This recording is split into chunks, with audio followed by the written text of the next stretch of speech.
Denim is in demand at Plato's Closet in West Ashley and North Charleston. Get cash on the spot for everything denim. Bring in your trendy and classic styles of gently used name brand denim. Get paid for your denim shorts, skirts, jackets, jeans, and more. We're looking for denim that is blue, black, or a bold color, and jeans in styles like mom jeans, bootcut, baggy, flared, and ripped. We want everything denim. Sell your denim for cash at Plato's Closet today. Plato's Closet, located in West Ashley on Sam Rittenberg Boulevard and North Charleston on Rivers Avenue. Hashtag no music, no intro. Stress-free weekend. Football's over, Ryan. It's over. It was beautiful yesterday. Football was on 6:30 a.m. Pacific time. London game. Woke up to football. Didn't see the Seahawks Steelers game. Doesn't sound like I missed much. Just buffoonery all over the place. But the Saints, a week from tonight, they will be playing. Speaking of the Seahawks, they'll be playing the Seahawks in Seattle, coming off a bye. Quick news we can hit up on. Will Lutz sounds like he's been activated from IR. Big nuts, Lutz. Oh, bruh. Whew. I need him to come in swinging them nuts. Need it, bruh. If I have to see another Rojas kick, Cody Parker kick, Brian. What is our percentage? What is our percentage on field goals and extra points? I don't even know, but it can't be. It got to be league low, bro. Terrible, bro. Nobody talks about it. Nobody does. It. Podcasts and shit. I listen. Nobody talks about the Saints kicking situation. Just been dreadful. I will say at least, the Saints and Sean Payton acknowledge it being dreadful. So, Rojas didn't work out. They cut him. They went to Cody Parker. But, at least they're not the LA Chargers, who their kicker has just been awful all season, missing extra points. That's a generational thing with the Chargers. Yes, it is. It is, bro. But he's been we're in week 6 and he's been awful for almost 6 weeks, and they're not doing anything to try to fix their situation. I don't know what it is about that organization, but they just I don't know. They don't care, man. As long as I can remember, it's been that way. It's been bad. So that's news that came out today. I think the first person I saw report it was Catherine Terrell of The Athletic. And then, Ian Rappaport, bro. PUP, the window opens up. Players can start, practicing and things like that. And Ian Rappaport, NFL Network saying Mike Thomas might be a few weeks away. It makes sense. Because what they're going to do is they're going to let him practice. Probably not this week, but I would put my money on there. He would start practicing next week. And then after a week or two of practice, he'll come off PUP. Because the dude has not played, bro. It's like an ankle. It's you can't do nothing with an ankle. If it's your arm, your shoulder, something like that, it's okay. But you can't even run. You know what I'm saying? Right. It's just gonna take time. People think Mike Thomas is gonna come in and start catching slants. It's just not gonna happen, bro. Wait. So we don't know what's gonna happen. That first injury report, which I guess would be on Thursday, the official one, because they play Monday night, it's just gonna be interesting. And this is not the Seahawks game preview. We're going to do that either Tuesday night or Thursday night. But it's just going to be interesting to see who is back for the Saints come Monday night. Because it sounded like TQ going to be back, right? TQ? TQ, baby? Yeah. Bro, at this point, we need all the help we can get, bro. We don't care, bro. I'll be so happy to see Trequan, man. It's the happiest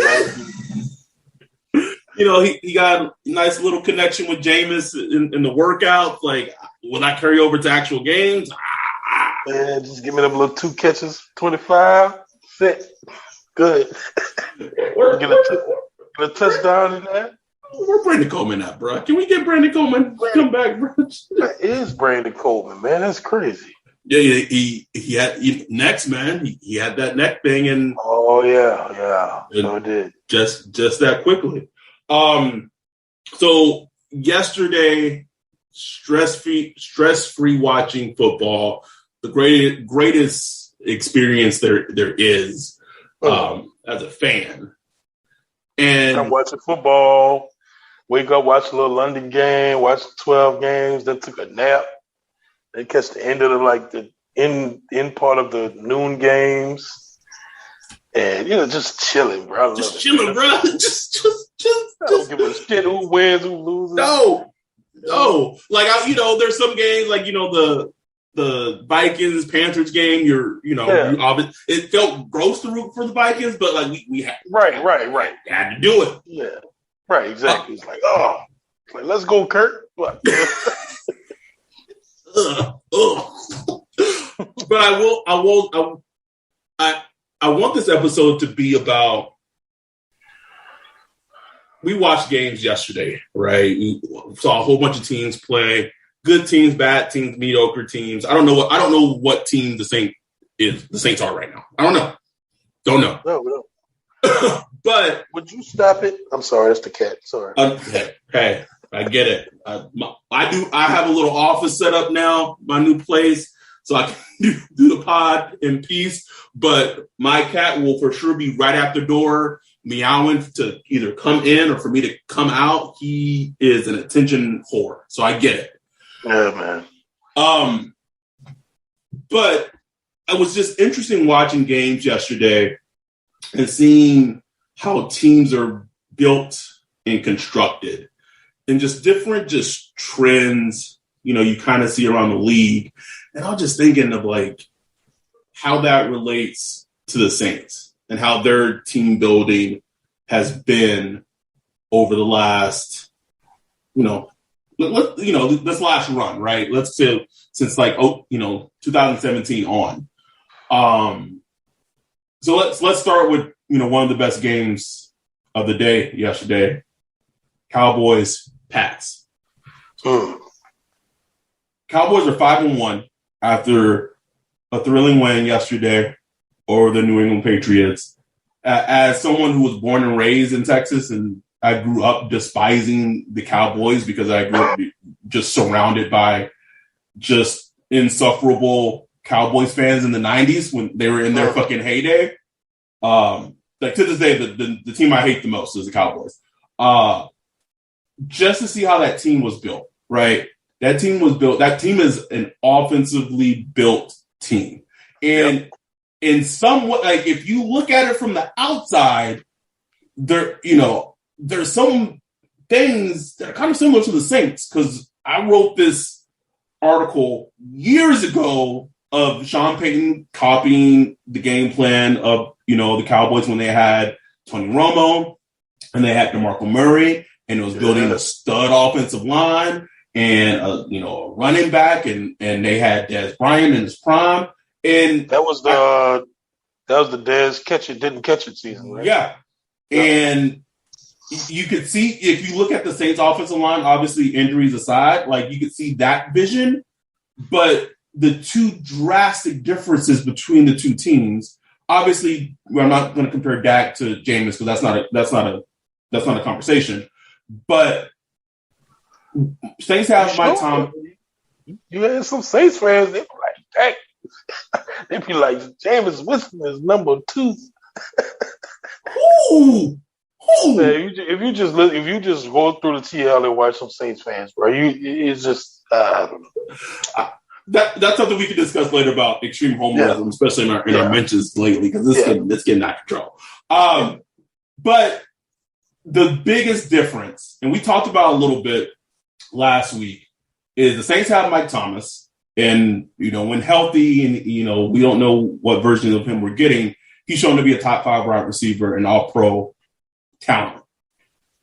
The Cowboys got, bro. I was just watching this yesterday, bro. They got Amari Cooper, who they traded for from the Raiders when John Gruden was just throwing away talent. CeeDee Lamb fell in their laps. Yeah. Just fell, bro. There's no way in hell he should have fallen as far as he did in that draft. There's no way, bro. And he made no sense for them to draft him. None.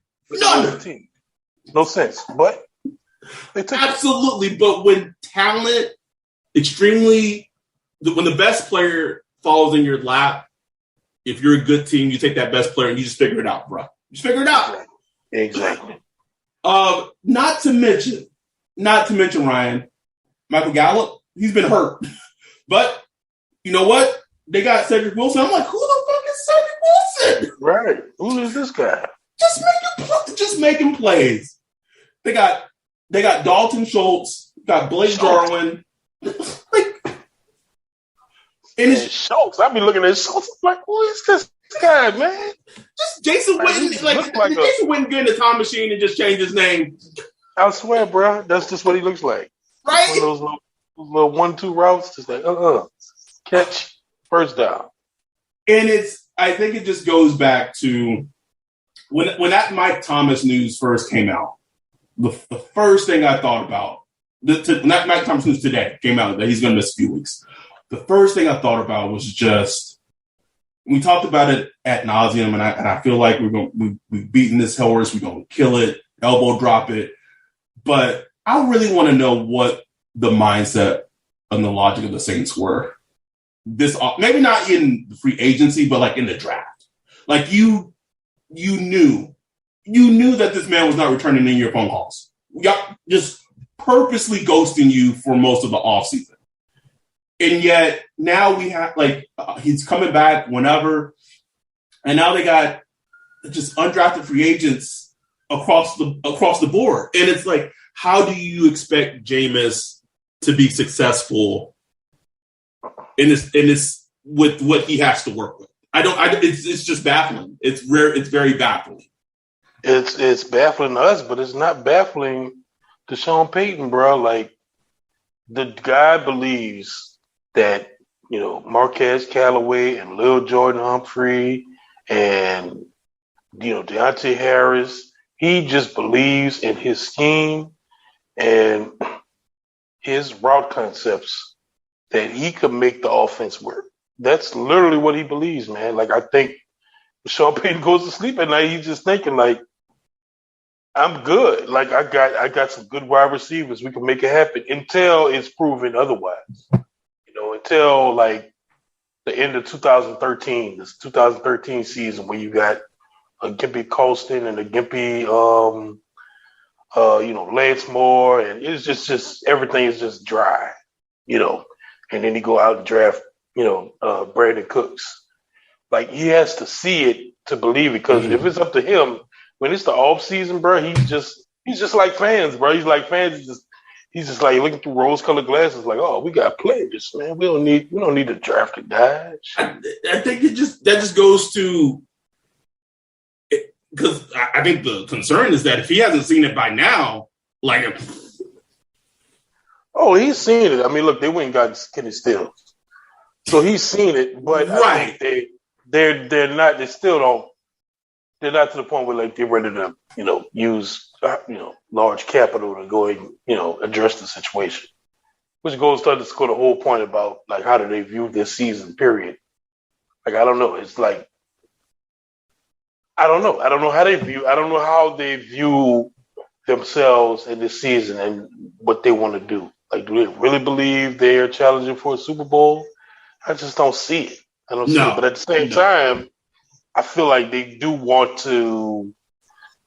At least there are some people in the building that want to, that believe they can. You know what I'm saying?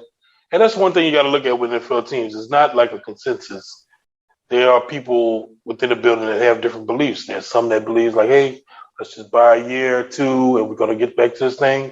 Usually the head coaches tend to be short-sighted and like, let's win right now.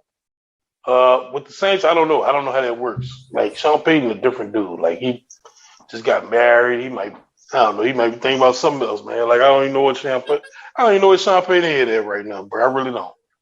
So I was looking at the divisional rank of all the teams in the NFC, and the Saints, I believe they're sixth, right? Like in the playoff, if the playoffs started, right? They're sixth.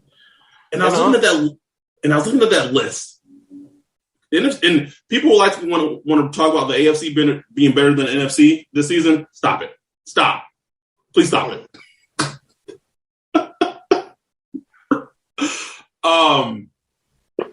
So all the teams above the Saints, the Bucks, Cardinals, Packers, Rams,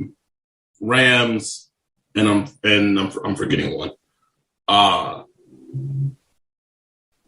was looking at it, I was just like, if the Saints got into the playoffs, 6th seed, the only team that I just, for whatever reason, I just couldn't see them beating is the Cardinals. Everyone else, like, I think they would have like a puncher's chance against. Yeah, I can definitely see the Cardinals being a challenge. Just the way we dealt with mobile quarterbacks. Nah, bro. Nah. And people probably, and Saints fans like, oh, but these guys already played, Kyler as a rookie. Like, this is a different Colin, bro. It's not. I could see Cam Jordan running, 3 miles an hour to the flats trying to get Kyler Murray.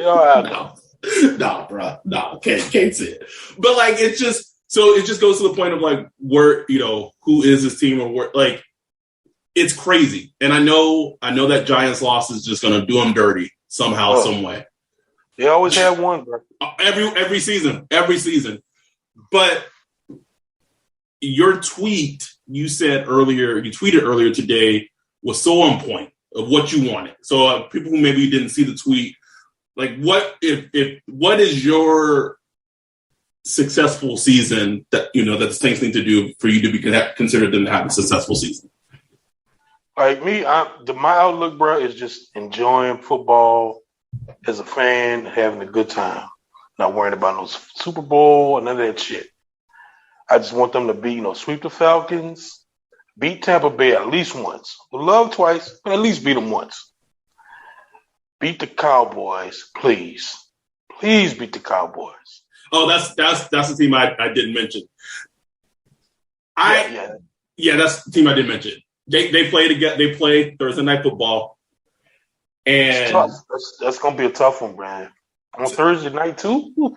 It's 2 games. Because we talked about the offense, but this team has been constructed to be a defensive team, and if you really look at the history of the team, I won't say it's an overcorrection, because we have seen what a shitty defense looks like. Like, what the Chiefs are going through right now, we've lived that already.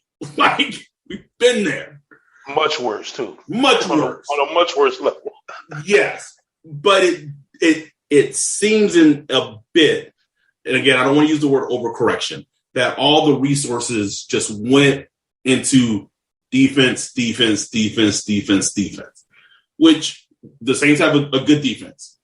Sometimes it's great, sometimes it's good, sometimes it's just the bed, but I think we can all agree that they have a good defense. But with those resources have been put in defense. And I think we are now seeing, it being sown of the lack of the offensive output. Yeah. Absolutely. And I mean, it's just the way the cookie crumbles. And it's kind of unfortunate because we are it's been an offensive era for a few decades now, but we are on the precipice. Like, you can't hit the quarterback now. Whew. You can't. Like, you can't hit the quarterback. It is an offensive skewed league to the 10th power. So it's like the NFL is giving it to you. It's like, here, throw the ball. You know what I'm saying? Throw the ball and have success. But we just kind of flipped the timeline and we're like, look, we're going back to 1974, it just is what it is. It's like, that's just the way the team is constructed right now. We'll see as, They try to open up the offense a little bit. I just can't foresee Sean Payton trying to play like this the whole year. And we saw glimpses of it against the Redskins. I think we'll see Sean Payton kind of revert back to ground and pound, against the Seahawks. But yes. It's just where we're at, man. It's like we are, like Richardson says, we are a defensive team clothed in offense. And right now, I can't even say we clothed in offense because it's like you just look at the statistics. I mean, it's just not an offensive-driven team, man. Not running the ball, not passing the ball. You can say, we run the ball, but it's not like we're like a great running team. No, they're not. They're not even close to them. They're averaging like 3.8 yards per carry or something like that as a team. It's not like so. It's just kind of like a pick your spots. Team that's with a collection of offensive plays, but not like there's no identity. There's no offensive identity. None. Yeah. And that could come, like I'm saying, it really can come because these were some major injuries. You know what I'm saying? Like huge. Mike Thomas, like Nick Underhill just wrote a good article about, just the targets that Mike Thomas normally receives on the field and where the production has been lacking currently this season. And it's like you could just overlay where Mike Thomas usually catches the ball to where we lacking, and it fills those spots easily. Like it just hadn't been there, like what we get from Mike Thomas. Now, you could argue, it's Mike Thomas, Drew Brees, Jameis Winston, how things gonna be different. We'll see. But it just shows you, like, that's just been a part of the team that's just had part of the offense that just hadn't been there. And it's kind of like the bread and butter of the offense, like just the sustainability that is what I'm really worried about with Jameis. It's like, can we get that? Can we get that just – and it's just kind of funny. Ain't it ironic? It's like we spent like the last about 2 years like, where's the fucking deep ball, bro? Like, where everything is naked, don't 10,000 cuts. And now it's opposite. It's like, okay, we'll get the 56-yard play to Deontay Harris or the Marquez Callaway. But like the easy stuff is hard. Where's the easy shit? Like how ironic is that, man? That is some crazy shit. It has the pendulum has swung completely the opposite end of the spectrum. Completely. But to say that doesn't mean it won't come because Jameis has done all of it in the past. He's been able to do the short stuff, the intermediate stuff, and the downfield stuff. So, it can come back, but it goes back to the skill position players, man. Like, what you got in the fridge? You know what I'm saying? What kind of groceries y'all getting, y'all? I mean, we ain't been packing the groceries, bro. Anything that you saw when you're just watching games yesterday that stood out to you either on itself or how maybe it relates back to the Saints from the game? Really, man, I just really been thinking about like where does Sean Payton want to go with this? Like he's in his 15th, 16th year as a head coach. Look, Jameis, I don't know what Jameis can do this season, but most likely he's not going to be the long-term starter for this team. Maybe he gets another year or something like that. But at some point, they're going to have to go get a quarterback. Would that be like a Russell Wilson, Aaron Rodgers, veteran, which would be kind of a short-term, like medium, not short-term, but like a medium-term option? Or will they go get a rookie? And, we talked about this draft class coming up. There's not much out there. Maybe there's some 9 in the winds. Who knows? Maybe there's something next year after that. But it's like, how does Sean Payton want to build this offense going forward? Because things are changing, man. Like, look at Lamar Jackson. You look at Kyler Murray. Do you want to go that route, or do you want to stick to the point guard route? Do you want to stick to the distributor of the football route? You know what I'm saying? There's no real wrong answer to me. I'm just curious about it. There isn't. I think, and again, this was in the moment, and coaches can change their stripes, but I think Sean Payton gave you the answer to that question in that 2018 draft. When you could have had Lamar. Let's go back to it. So that was 2018. So 2017, as everyone knows, if Mahomes is there, he was the pick. And as sporadic and as many off-platform plays Mahomes can make, at the end of the day, he is still very much a point guard type of distributor of the quarterback, right? And how he plays the game. So the very next year, when Sean, not only did the guy fall into multiple teams' laps, but the Saints traded up, they could have had Lamar. And I think, again, that was 3 years ago, but Sean Payton pretty much gave you the answer at that time of what he kind of thought of that type of quarterback. And even looking back on it, if you look at Lamar as a prospect, he wasn't a Sean Payton type of quarterback. He just wasn't. No. And so, and I, this is revisionist history, but it's been coming up a lot of my timeline and my mentions this week. He just wasn't. And that, we talked about it on the show, it's just set back the team so much. But to your point, and I don't think it's going to happen, and I hope it doesn't happen, but couldn't you see Derek Carr being a Sean Payton quarterback? Oh yeah. I don't, again, I know his contract situation with the Raiders is upcoming and it's probably going to get worked out, but it's just, the team is so in flux, and it's funny because if you really think about it, the Saints and the Steelers next year are in very similar situations. Woo. So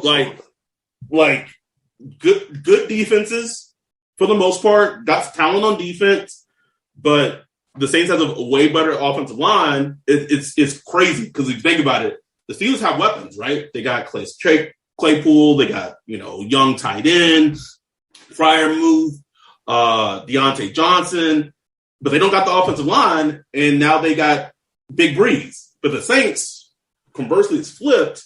Got a good offensive line. They got Michael Thomas and nothing else. And so it's very similar constructions of teams just being in transition of what the next chapter is going to be.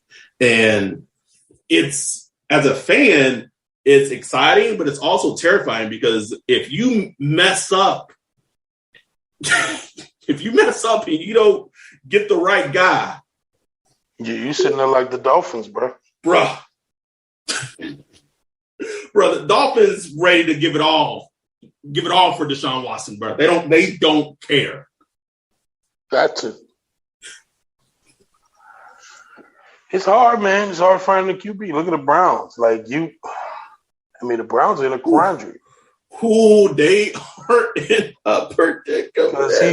He's right. Baker Mayfield is right on that precipice of a purgatory quarterback. Ooh. And you know him. He's a commercial guy. He's gonna want 40, bro. He's gonna want 40 M's. I just couldn't give him 40 M's. I just couldn't do it. Couldn't do it, bro. Couldn't do it. But what other choices do you have at the same time? It's it's tough, Oh. Wouldn't that be some gross shit? Because Sean Payton loved Baker coming out, bro. Oh yeah, love Baker. Oh, keep him away from my team, bro. Oh no, I could see him. I could totally see. You can see it, bro. Speaking, can we talk about the Dolphins real quick? Just complete bungle, right? So, okay, they got the Tua Justin Herbert thing wrong, and to their credit, a lot of people got that wrong. Draft nicks, big draft media, okay, right? But what may set them back is the trade that they made this last draft, where they ended up trading their pick to the Eagles, not the 49ers pick. And I guess in their head, they saw hey, we finished 10-6 last season. We were ascending. We would almost make the playoffs. And if Ryan Fitzpatrick doesn't get hurt, we probably do make the playoffs. And we added all this talent in free agency. And we're, the Patriots don't have Tom Brady anymore. We're ascending, right? And so they banked on themselves being a part of the playoff team. That's why that Pitt's going to put them lower 20s. And they are 1-5. And the Eagles right now own their pick. And if, obviously this season's not over, but right now that pick is number 3rd overall in the draft, Ryan. Whew. If you want to talk about just colossal failure of just, and like Greg was like, they made 2 trades in one. I'm like, yeah, but they could have just traded the 49ers pick to the Eagles. It didn't have to be their pick. They wanted it to be their pick. And that's the type of move that can come back and just kill you as a team. Absolutely kill you. Kellen Moore going to be the head coach with Deshaun Watson at QB, bro. That's what it is, man. It's funny you say that because I can easily see it. Easily. It's going to be, bro. I mean, Kellen Moore, like I remember this dude was just in the draft a few years ago. Boise State, he was like a poor man's Drew Brees, super accurate. Now he's running the Dak offense, this Cowboys offense. And somebody gonna make him a head coach. He's gonna be like a young 30-year-old head coach too early. And I could just see the Dolphins doing that. They're gonna go get Deshaun Watson. They're gonna move on from Tua. It's just you just watch these things happen, bro. Like we watch it happen. It's like slow motion train wrecks. And it's like we don't know. You never know. You never know. Like Tua could have just, but you could just watch and see what's going on. Yes, you can. You absolutely can. I'm looking at just the draft order as of right now, NFL draft. The Eagles have the 3rd overall pick because of the Dolphins. Right now, they have the 9th overall pick because of the Colts. But that might change. And then their own pick is number 8 overall. And they're gonna need it. My thing is like for who though? Who? I don't know. This quarterback class. Like I'm not watching any prospect, but just casually just watching quarterbacks on Saturday. Like not one player has been like, oh shit. Not one quarterback, Ryan. Not one. Nobody, man. I think there's like a guy, is it Nevada? I can't remember. It's not a big school, but he kind of had one of those traits quarterbacks, just big arm, blah, blah, blah. But it's going to be one of those type of things. It's going to be like one of those guys you kind of got to squint and be like, ooh, I could see it.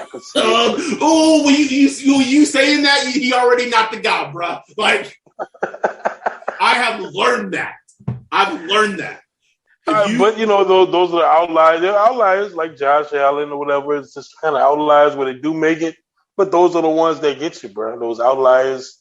It's an outlier for a reason. Like, I mean, at least Josh Allen was super traitsy, as accurate as he was. Yeah, that arm though. You know what I'm saying? Like he did. Ooh, yeah, that arm though. Can we talk about Can we talk about the Panthers? Huh. Fugazi, baby. Let's talk about it. Fugazi, man. Fugazi. They went up against the Jets, Saints offensive line that couldn't even figure out how to call protections. And I can't remember who else. Had no coaches. No Marshawn. You take away McCaffrey, bro. Like, I'm sorry. It's that simple. Like, McCaffrey is that offense, man. He was that offense. Heart and soul. All right, man. Fugazi, man. They'll win 8 games. You gonna say 8? 8. I'm telling you. I don't buy them. No, I don't either. Sam Darnold is knocked you down. I didn't buy him at 3-0, bro. I didn't. speaking of getting to this point again, and I tweeted this. Speaking of the Panthers, Vikings, another team had Justin Jefferson, had Adam Thielen. They had KJ Osborne in like the 4th round or something like that, 4th, 5th round, and he is just a stud wide receiver 3. And I think that's where I get frustrated with Sean. It's just because can we have more? If your system is so great, which I'm not denying it isn't. It's time proven. It may be a little, outdated, just a little bit. Let's stay. But it gets the job done. So can you just go get a guy in like round 4 or 5 and just put him in there and just see what he can do? And then not wait till round 7 to draft a Quan, whoever, who's not even on the team. Quan Baker? Baker. Look, come on, man. But whoever would have thought, man, we'd be sitting there itching for offense with Sean Payton team. Oh. Remember, that was like, for the longest, it was like, that's all he cares about is offense. And he's like, I'm going to show y'all niggas.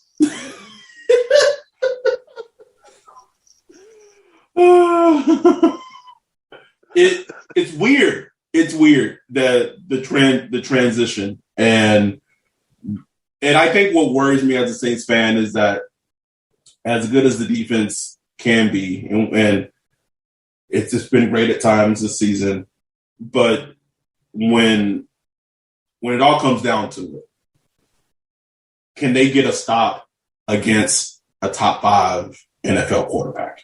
Probably not, man. Like that's why I keep going to, and that's not just for that. It's not that's for most defenses.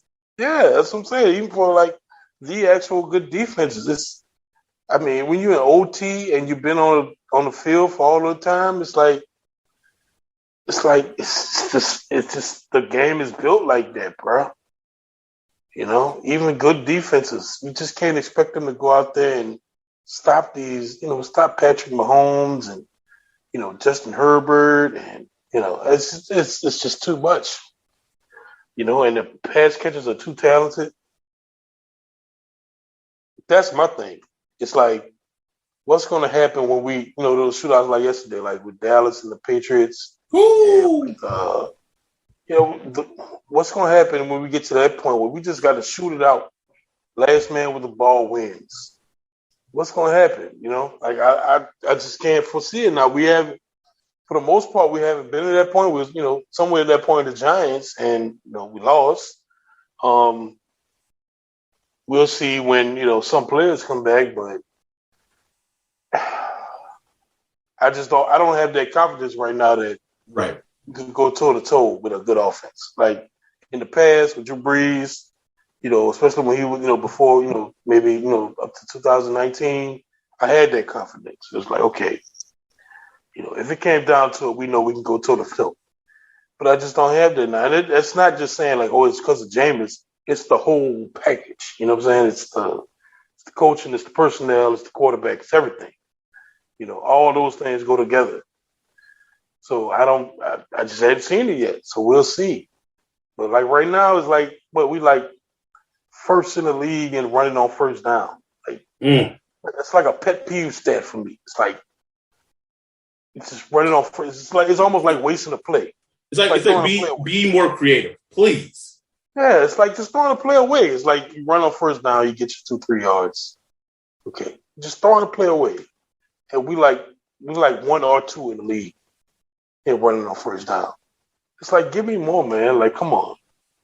You got Alvin Kamara, and you're going to run him against a 9-man box on first down.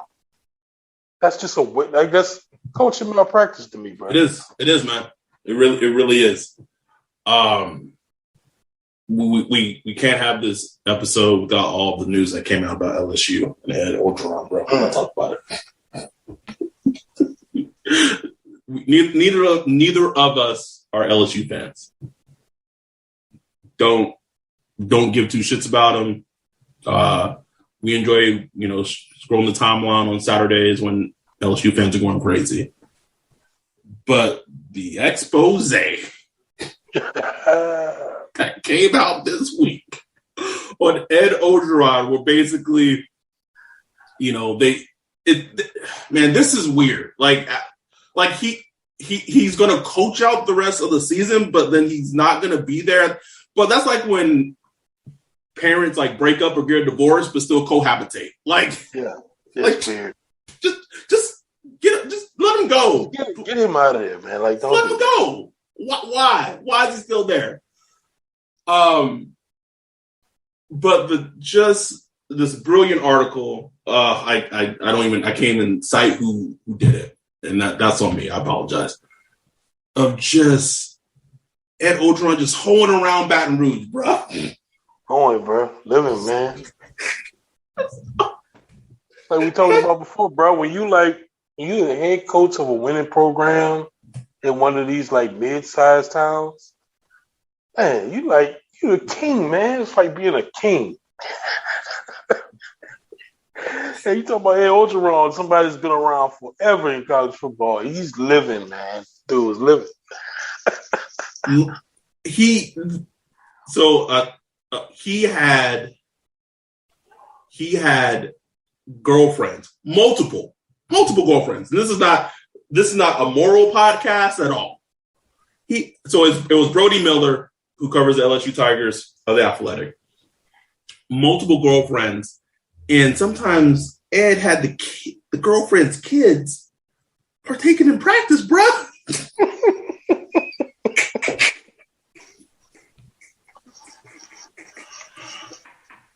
Wow, bro. Wow.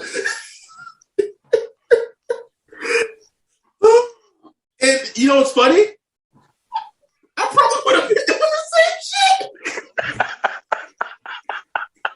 Let's get this little red right here, throw a fade to Jamar Chase. Yeah, bro, he brings community, man. You know what I'm saying? Service to the community, bro. But just to show how wild and how quickly shit in sports can turn. 2019 LSU fans, top of the world, bro. Top of the world, bro. Everybody was so happy. I was happy for him, man. I just love seeing it, man. Just everybody was just happy as shit. And in 2 years,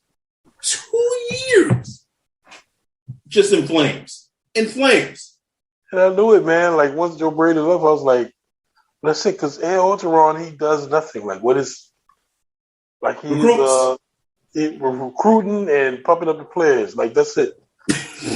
Like, it's just like, you have nothing. You have nothing going on.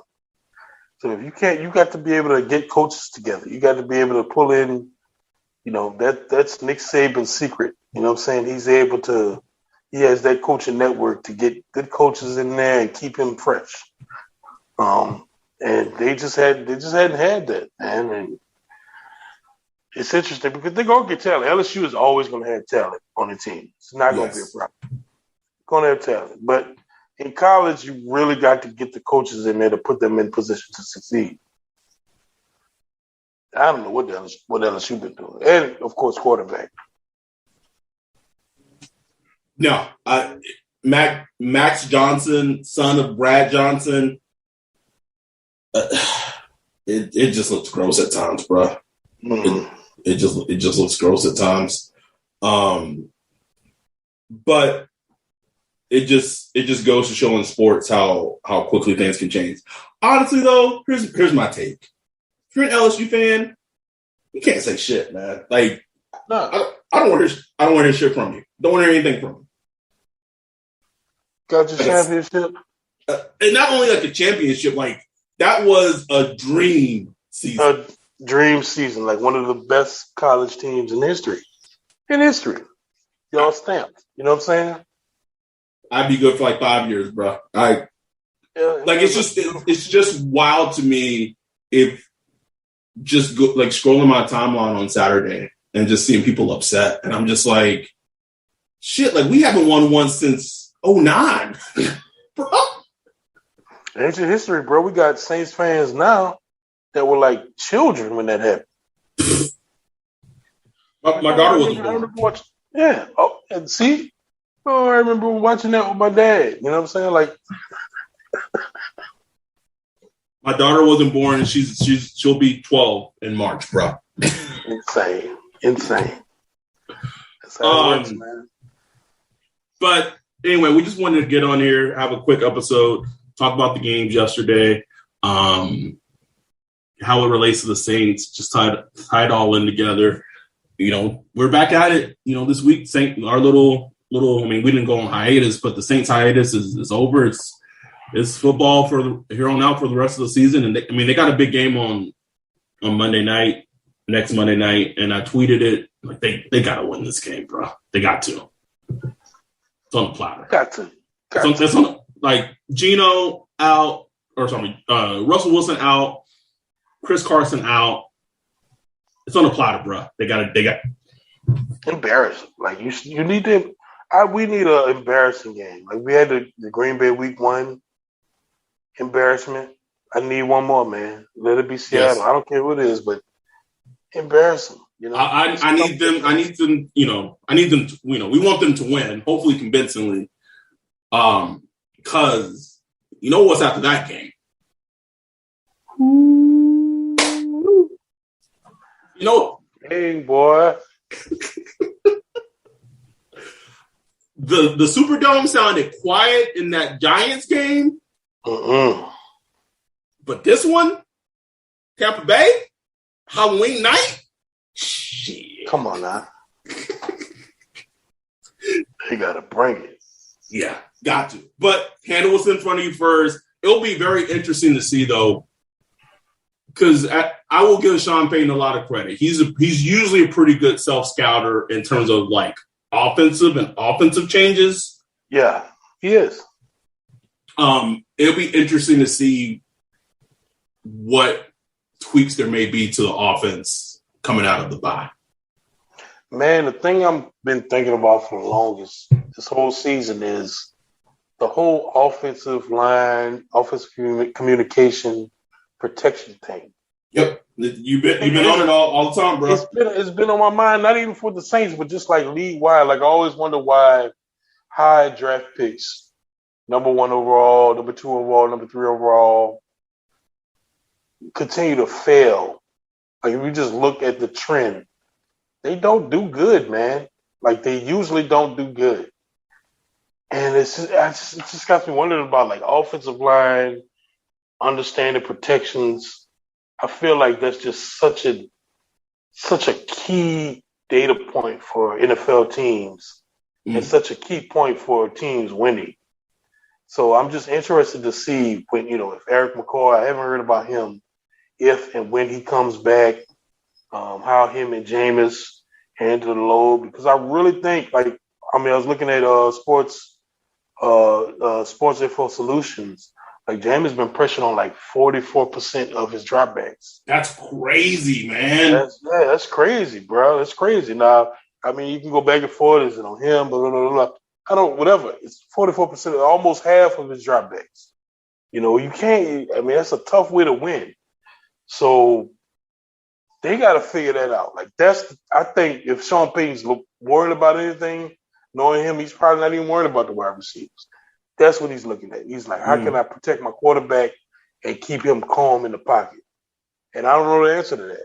I don't know if that's the center, if that's, I don't know. Crowd noise, whatever. But it's what I'm watching now. It's what I want to see. Because we know with all quarterbacks, when you protect them, it's like a different quarterback, man. It's like you can't even – it's really hard to even judge quarterbacks because you have to, like, they're so dependent on the surrounding talent. Unless they're, like, different, like, Lamar Jackson or something like that, but they just, they kind of have their own skill set.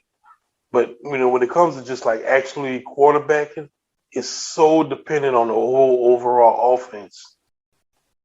You got to look at everything to really judge how it works. Right. So that's what I'm saying. That's what I just want to see. I want to see the whole operation work. People need to stop taking it about judging Jameis. I'm so tired of seeing people like they'll post a picture of a gif of Patrick Mahomes throwing a pick, like throwing that dumb pick he threw yesterday. I didn't see that one. I did see the one that Kyle Abuser dropped and that became an interception. No, the one where he was like kind of going to the ground, he threw it up. No, I didn't see it. Terrible pick. Like it's an awful decision. They were like, oh, national media want to talk about Jameis, but they're not talking about that though. Oh, like, that I do see. I see it on the timeline all the time, bro. It's like Patrick Mahomes is the greatest QB in this era right now. But like, what are you talking about? Like, yes, Jameis will be charged hard because he's coming off a 30 for 30 season and has been known for turning the ball over his entire career. Like that's what he got to live with. Like it's just the breaks. Yes, it sucks, but it's the breaks. He's going to have to live with that. But it's like we can at least talk about it. We could talk about the quarterback situation, and we could pick it apart and talk about the negative parts and the positive parts without having to be like this grand testimony or verdict on his entire career. You know what I'm saying? It's been on my radar and it's just annoying to me because I just want to talk football. But yeah. We said we were going to close, talk about this later, and I think it's a great thing for us to close at. Is it's in your bio. I need to put it in my bio. Extreme homerism. It is, and we're pretty lucky. Like the people that we communicate with online. We're lucky. But from time to time, there's a tweet that I'll tweet or you'll tweet, and each of us will retweet it, and it just brings in a flock, bruh. And sometimes I'll read the tweet and I'll just be like, "How are you such a homer?" And then I'll click on it and it'd be like, "You're not following this person. Like no one that you follow follows this person." I'm just like, okay, this aligns. But because you know exactly what I'm talking about, bro. Yep. But it's. Can we please work on the extreme homerism? I feel like if any fan base should know better, it should be us. It should be us, man. Like, we should know better, bro. Protect yourself. Like, please. You know what I'm saying? Like, I don't. You've known me a long time. You know that I typically don't. I don't get into like trash talking with the fans. The one time I did this season was that fucking Giants game, bruh. And it wasn't a fan. I was just like, the Saints were wearing black and black, and so like I was like, oh, it's a funeral for you hoes, and I added the Giants account, bro. They could have easily came back. It got my ass, and I was like, you know what? This is why I don't talk shit because this is what fucking happens. I'm so far removed from extreme homerism, and I still see it on my timeline from time to time. It's just like we have been stabbed in the heart so many times, bruh. Okay, so spoiler alert. If you haven't seen Halloween Kills, skip for a little bit, bruh. But like, you ever feel like sometimes you just watching the Saints game and you in the Michael house, you just overlooking, bruh? Just exactly. Oh man, it looks fucking beautiful from this view. Oh shit, we got the 7 seconds left against the Vikings. We got this shit taken care of. Michael just popped up behind your ass. Hey, bro. That is us as fans. And for so many playoff games, so many moments. Let's stop the extreme homerism. We need to have an intervention on this. let's watch football and embrace it and just enjoy it. But we need to stop. We need to stop, bro. It's too much. It's too much. Drives me, man. It does. Because it's like it's like you can't even have an intelligent football conversation. Right. That's what I'm saying. We're just talking football. You know what I'm saying? Like let's just talk straight up football as if this player didn't have a furley on his helmet. You know what I'm saying? That's it. It I don't know, man. It seems people can't do it, or they struggle with it, or whatever it is. I don't know what it is, but let's try to work on that. Hopefully, together as fans. Anyway, we're gonna get out of here. We just wanted to have an episode, talk about football, talk about NFL yesterday, talk about the Saints. We'll be back this week breaking down the Seahawks game in depth, and then Monday night. I don't know if we could do it. We might try to see if we can do it. I don't know, man. Maybe see if we can do a little live show Monday night. I don't know. First we have to make sure that both of our feeds are in line, and like you're not ahead of me or nothing. So we have to make sure that that's good. But maybe we try to do a live show on Sunday. Live show on YouTube. Ryan and I watching the game live reactions to things as they play out. All the ups and downs watching the fucking Saints game. Like if there's a time that we should be memed, it will be during that fucking game. But we'll see if we can work that out. If not, we will have the rapid pod recap as soon as the Monday night game is over Monday. So stay tuned for that. With that, let's get out of here. We have plenty to talk about for next Monday against the Seahawks. With that, we're out. Peace.